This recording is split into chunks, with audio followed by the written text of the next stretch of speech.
Hi there everyone, welcome to another exciting and informative edition of Jamaica Magazine. I'm your host Adrian Atkinson, turning the pages for you throughout this half-hour journey. You don't want to miss any of it, so sit back and relax for the full journey. Have you seen any of these signs and are ready to buy land or property? Want to know who is the legal owner? Purchase a copy of the title using eLand Jamaica. With eLand Jamaica, you can do a title search and verify the owner of the property, ensuring they have the legal right to sell it. For more information, contact the National Land Agency at www.nla.gov.jm, via telephone at 876-750-5263 or 876-946-5263. Email asknla@nla.gov.jm or message us on WhatsApp at 876-418-5089. The National Land Agency. One agency, one goal to serve you better.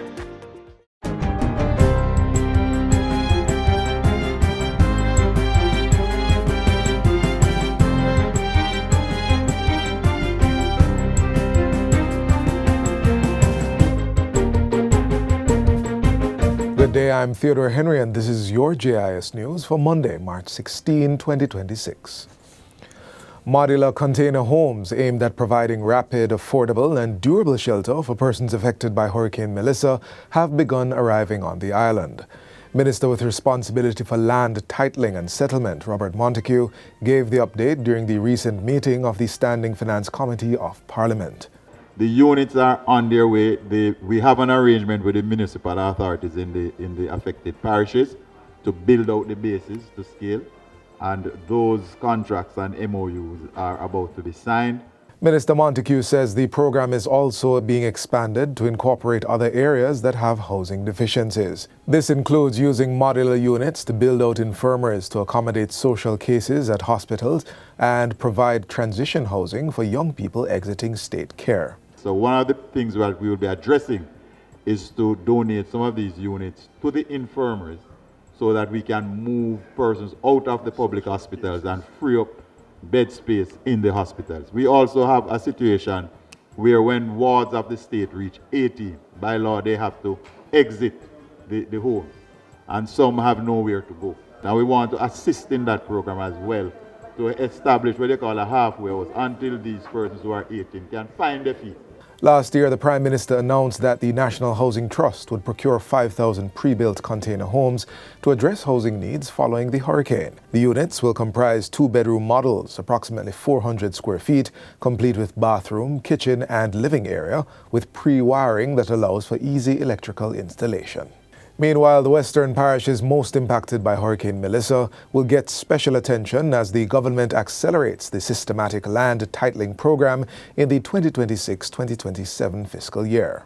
There will be a renewed emphasis on land titling and settlements, empowering Jamaicans to become more productive and aiding in their contribution to economic growth.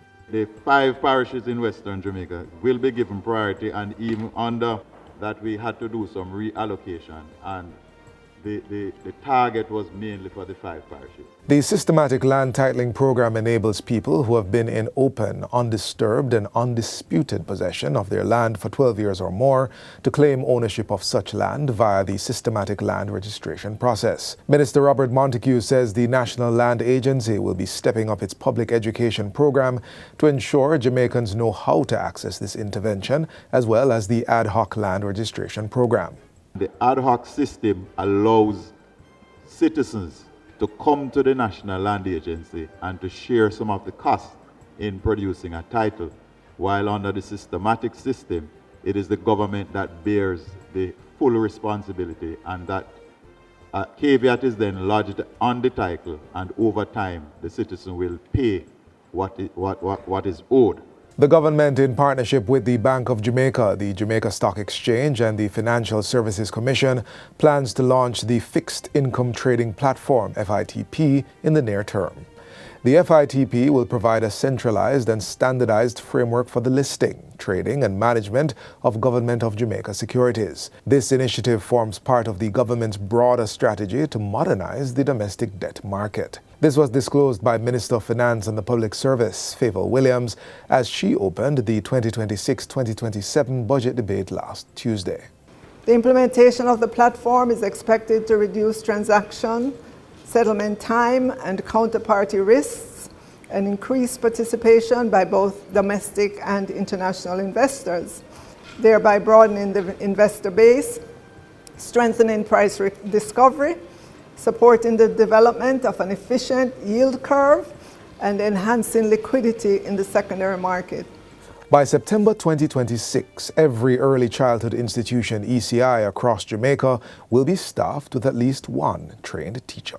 This was announced by Minister of Education Dr. Dana Morris-Dixon during a recent meeting of the Standing Finance Committee of Parliament. The minister advises that there are 108 basic schools across Jamaica operating without a trained teacher. She says the ministry is actively collaborating with primary schools, infant departments, and basic schools to ensure the consistent delivery of quality education. These are private institutions that the government of Jamaica has put in money, and it's not just paying for a trained teacher so that we can increase the quality. It has also been assisting with maintenance, training of those persons in those institutions. And many of those private institutions, we even provide support for the caregivers that are there through a stipend. Minister Morris-Dixon also reaffirmed the government's commitment to building more infant departments that are attached to primary schools, as well as brain builder centers. The Passport, Immigration and Citizenship Agency PICA and the Management Institute for National Development MIND have signed a Memorandum of Understanding, MOU, to develop customized training programs for PICA staff. Under the partnership, MIND will collaborate with PICA to design and deliver specialized training programs aligned with PICA's core functions in border management, immigration control, passport services, and citizen administration. The MOU will remain in effect for 3 years. This Memorandum of Understanding reinforces PICA's ongoing organizational transformation and its ambition to become, as you said, world-class border management and identity service organization. Chief Executive Officer of PICA, Garth Williams, says the initiative will give around 600 employees opportunities to improve their skills, earn certifications, and create a more capable and engaged workforce.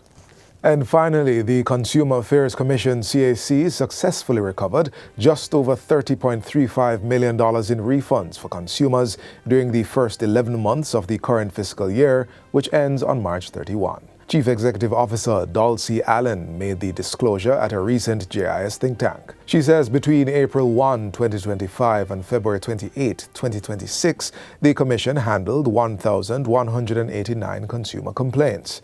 This is an increase from the 1,002 recorded during the corresponding period last fiscal year. And this is a little better, or a lot better than last year. Last year, at the same time, we had secured $25,516,000. Mrs. Allen says the CAC also maintained a complaint resolution rate of approximately 76% during the review period. Motor vehicles and parts accounted for the largest value of settlements at approximately $8.9 million, followed closely by electrical equipment and appliances at $8.8 million. 314 requests for advice were also received from consumers seeking guidance on purchases, transactions, and dispute resolution during the period. We still do our research activities, we still do market monitoring, we do our surveys, and especially now in light of Melissa, we try to ensure that availability and pricing information is out there for consumers to know what exactly are the products that are on the market and the prices, so you can make informed decisions. And Mrs. Allen is encouraging consumers to continue utilizing the CAC services to make informed decisions and access resources on their social media platforms or website at www.cac.gov.jm. And that's it for JIS News Today. I'm Theodore Henry. Thanks for watching.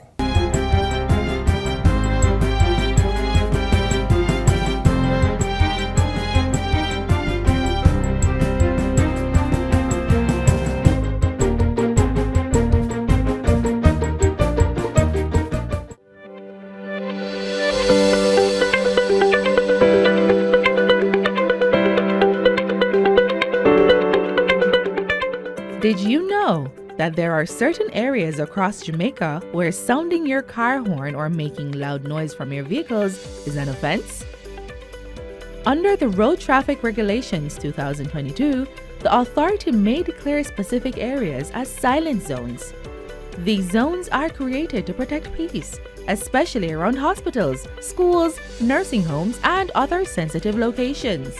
In these silent zones, once the notice has been published, no loud noise can come from your vehicle, and no horn or warning device should be sounded during the specified hours.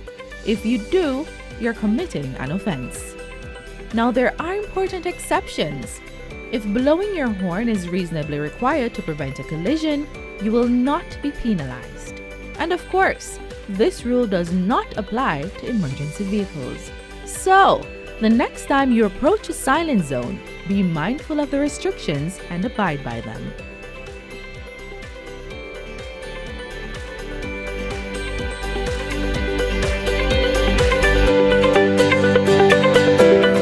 Up next, we recap the recent JIS Heritage Competition Awards ceremony, where the JIS Heritage Preservation Awards were officially launched and presented to last year's winners.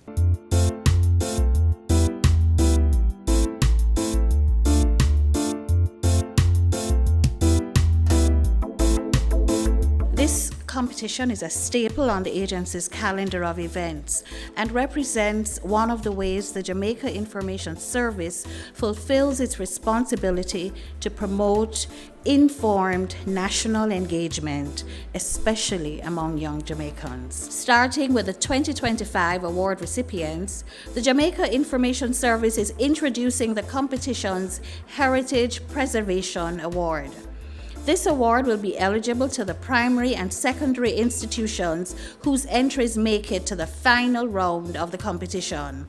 The award will celebrate the top 3 schools whose finalists have best represented the connection between legacy and responsibility. When one explores the entry pieces, it is clear that our essay writers explored ideas with insight and conviction.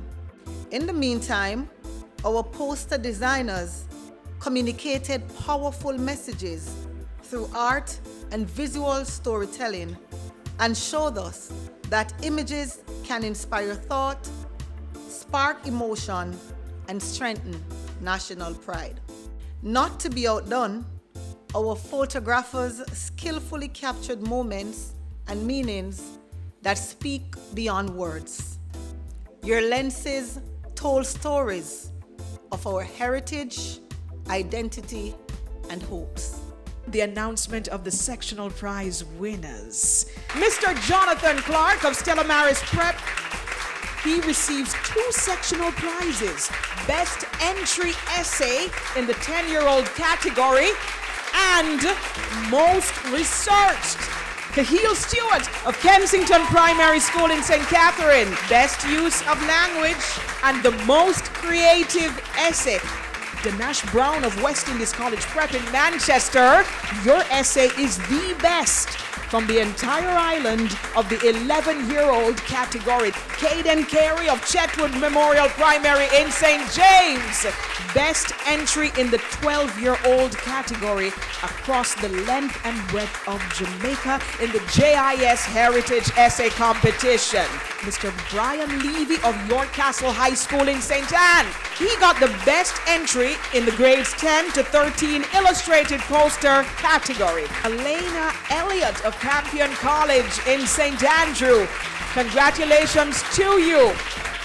The best entry grades 10 to 13. Clap her, man, that's a big deal. And Campion College is producing a slew of winners because Bryce Wilson will make his way to the front. Best entry grades 7 to 9, the digital poster category. Congratulations to Racina Simpson of the Westwood High School in Trelawney. Congratulations on winning the Judges Special Award. This is going out for the photo category. Congratulations to Shantae Sinclair. She receives the best entry in the photo category. We're going to be announcing the top prizes in the essay, poster, and photo competitions. Jonathan Clark of Stella Maris Prep is the third place overall winner in the essay competition. $10,000 cash from the JIS, gift certificates valued at $3,000 from Domino's. Mr. Cahill Stewart of Kensington Primary. He is the second place winner in the 2025 JIS Heritage Essay Competition. Congratulations to you. Dinesh Brown is our 2025 winner, our winner of the 2025 Essay Competition. Now, we turn our attention to the winners of the poster competition, and this time we have 3 representing our digital and illustrated categories. Brian Levy, congratulations for your first placement in the illustrated poster competition, grades 10 to 13. It feels very good to win the poster competition. I'm very thankful. Elena Elliott of Campion College. She has won first place in the 2025 JIS poster competition for grades 10 to 13.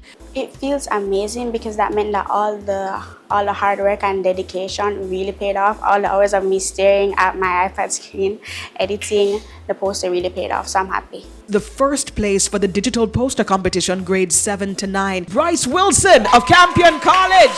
First place in the digital poster category, grades 7 to 9. The first place award for the photo competition goes to, I hope you didn't get too comfortable. It goes to Shantae Sinclair of the University of Technology. Shantae, as she makes her way to the front, she receives a trophy, a 3-day, 2-night stay, courtesy of Sandals Resorts International, a laptop, courtesy of the Universal Service Fund, $30,000, soon, Dad, soon, $30,000 cash from the JIS, and a gift certificate valued at $2,000 from Domino's. Congratulations to you, Shantae.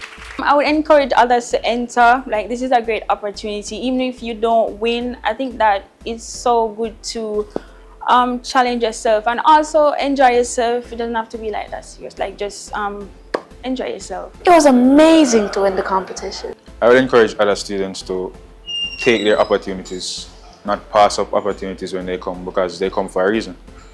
And as I said, there's really nothing to lose and everything to gain.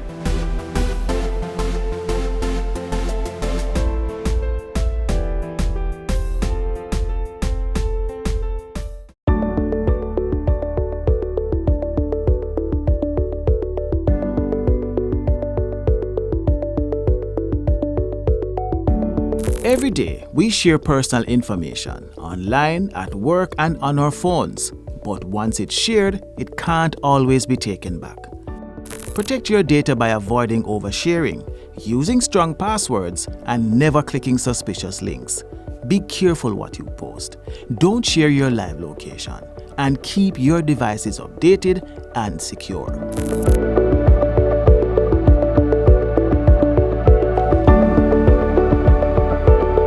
Remember, your data is valuable. Protecting it isn't optional, it's necessary.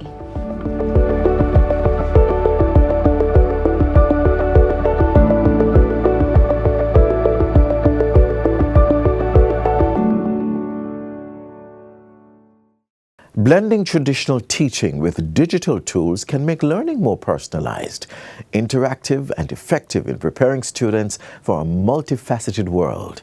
As we take you to the end of our journey inside Jamaica Magazine today, we look at how schools are twinning traditional and digital tools to develop literate students.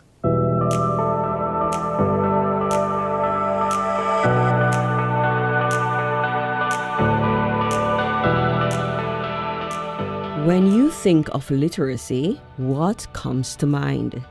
For many, it may be the image of a child flipping through the pages of a book, reading line by line. But in today's digital age, literacy has taken a broader shape, one that blends the traditional practices of reading and writing with modern technology.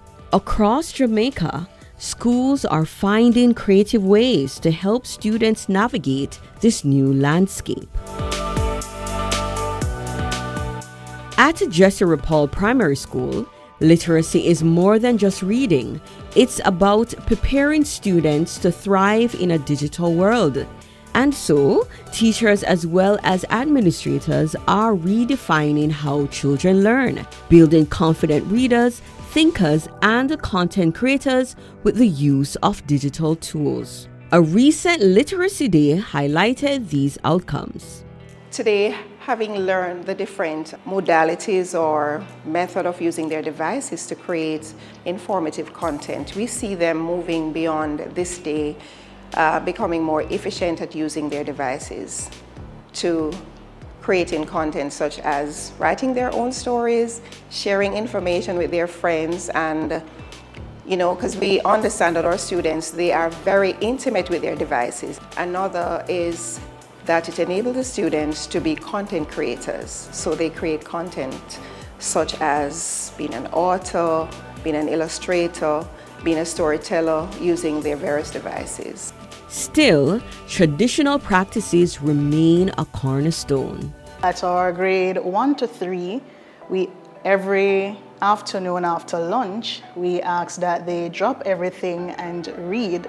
We also practice it at the upper school level as well.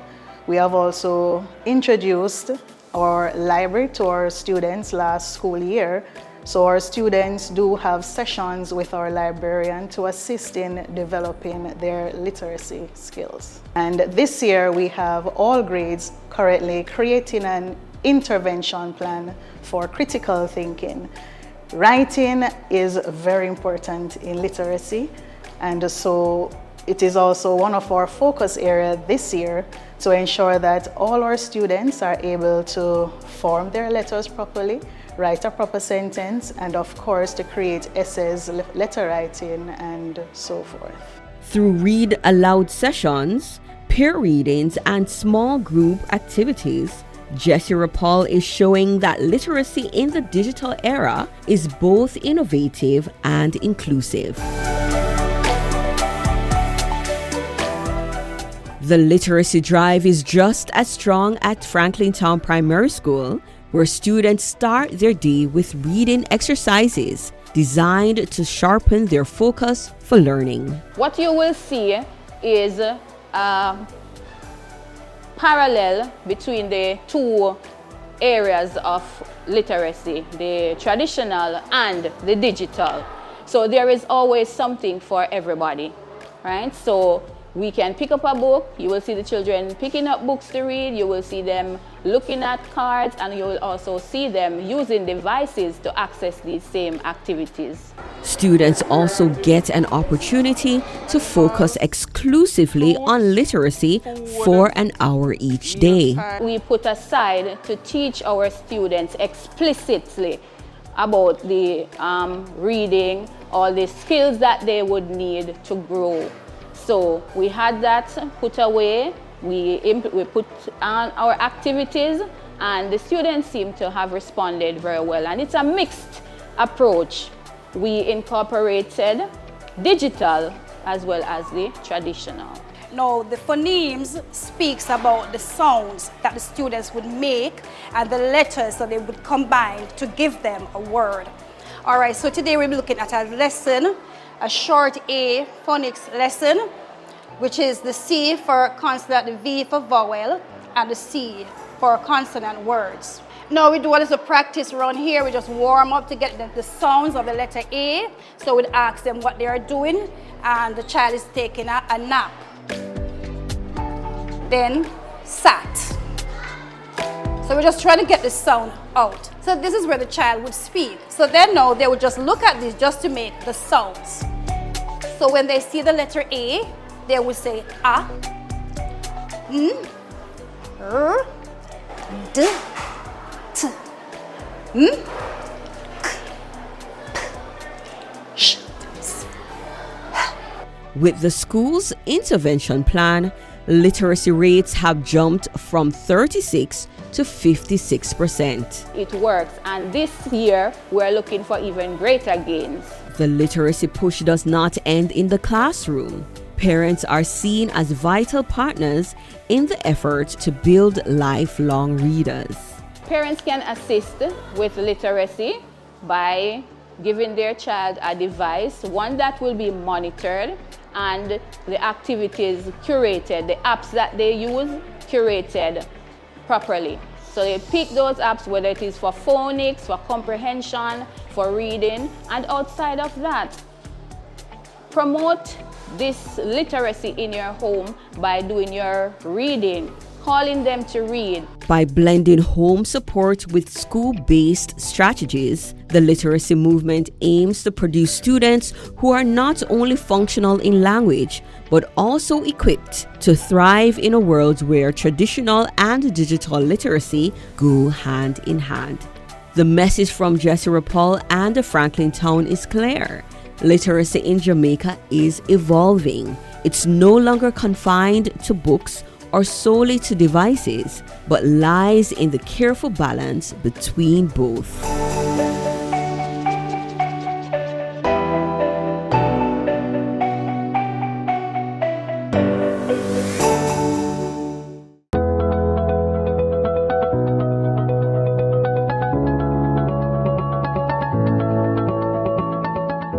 Did you know that the Road Traffic Regulations 2022 outline specific rules about how motorists must use their headlamps? Headlamps aren't just for seeing the road. They're designed to keep everyone safe, drivers, pedestrians, and other road users. Under Regulation 86, motorists must not use headlamps that produce glare or dazzle other drivers. Your lights should illuminate the road, not blind other road users.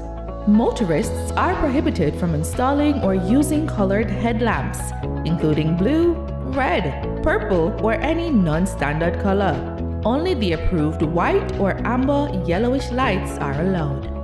Headlamps must not be excessively bright or modified beyond manufacturer standards. Using off-the-market lamps that project stronger than approved beams is against the law. Flashing headlamps to give signals or intimidate other motorists is prohibited. Headlamp flashing should only be used in genuine emergencies or by authorized personnel. When approaching another vehicle coming from either direction, you must switch to low beams. High beams may only be used on clear roads without oncoming traffic. These simple rules reduce crashes, improve visibility, and protect every road user, including you and the people you care about. Now you know. Let us learn the law and save a life. Drive responsibly. Our half-hour journey through the pages of Jamaica Magazine ends right here for today. But please do join us again tomorrow on this same station for more news, features, and information you can use. In the meantime, visit our website at jis.gov.jm for this and other offerings. On behalf of the entire production team, I'm Adrian Atkinson. Do take care. This has been a production of the Jamaica Information Service, the voice of Jamaica.